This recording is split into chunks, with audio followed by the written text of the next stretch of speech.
नाव सांग बेटा तुझं आधी. श्रेया दीपक सालुगडे. काय सांगणार आहेस तू आज आम्हाला? सशाची गोष्ट. सांगा गोष्ट. आपला पहिलीच्या पुस्तकातला धडा येतो हो की नाही, तर त्या सशाची गोष्ट सांगणार आहेत आपण. सांग बरं. एका जंगलामध्ये खूप ससे राहायचे. हां, पुढे काय करत होते ते ससे? ते खूप खेळायचे जंगलामध्ये. हां, मग पुन्हा एका सशाने विचार केला त्याला डोंगरावर जायचा. हां, आणि ते ना डोंगरावर चढला आणि त्याला ताण लागून तिथं आराम करायला लागला. अगोदर तहान लागली का अगोदर दमला तो?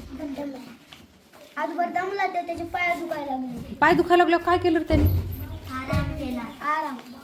पाय दुखायला लागल्यावर काय केलं? आराम. हां, मग पुन्हा त्याला पाण्याचा खळखळ आवाज आला. तो पाण्याचा आवाज बघत जायला लागला. हां, त्याला पाणी प्यायला आणि ते वरी चढायला लागला. कुठं भेटलं पाणी? बघ ना, त्याला चित्र दाखव ना मला. कुठं पाणी भेटलं त्याला?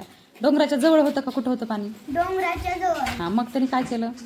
त्याने पाणी प्यायलं भरपूर आणि तो डोंगरावर चढायला लागला.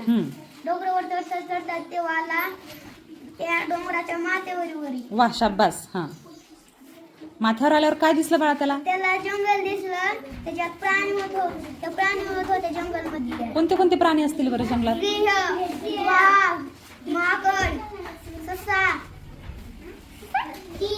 बरं, हे जंगलात राहणाऱ्या प्राण्यांना काय म्हणतो आपण? प्राणी. कोणते प्राणी? जंगली प्राणी म्हणतो, हे की नाही? आणि घरी जे प्राणी आपण पाळतो त्यांना काय म्हणतो? पाळीव प्राणी. तुमच्या घरी कोणते कोणते प्राणी आहेत सांग बरं? मांजर, शेळ्या, गाय. वा, छान. जे घरी पाळले जातात त्या प्राण्यांना म्हणायचं पाळीव प्राणी, आणि जे जंगलात राहतात त्यांना काय म्हणायचं रे? जंगल प्राणी. जंगल प्राणी नाही बाळा, जंगली प्राणी. थँक्यू.